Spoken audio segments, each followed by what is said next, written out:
কাশী বিশ্বনাথ থেকে এবার আমরা যাব হচ্ছে নেক্সট দেখতে, নেক্সট দর্শন করতে। তো কাশী বিশ্বনাথ খুব সুন্দরভাবে দর্শন করলাম।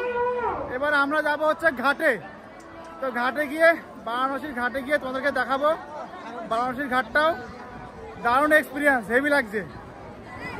তো আর কি বলবো, প্রত্যেকে বলবো অবশ্যই আসো। আমাদের হিন্দু ধর্মের মহাদেবের ভক্ত যারা আছো, 12টা জ্যোতির্লিঙ্গের মধ্যে এটা একটা জ্যোতির্লিঙ্গ।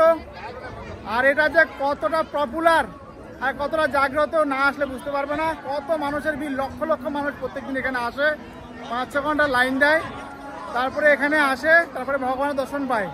ভিতরে ক্যামেরা মোবাইল অ্যালাউ নেই বাইরে থেকে, তাই তোমাদেরকে দেখালাম। তো তোমরা অবশ্যই আসো, ভগবানের দর্শন পাও, ভগবানের আশীর্বাদ লাভ করো।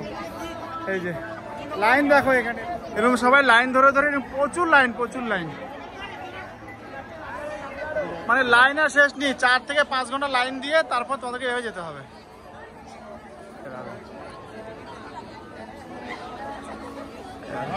ইঞ্জিনিয়ার লোক খালি না।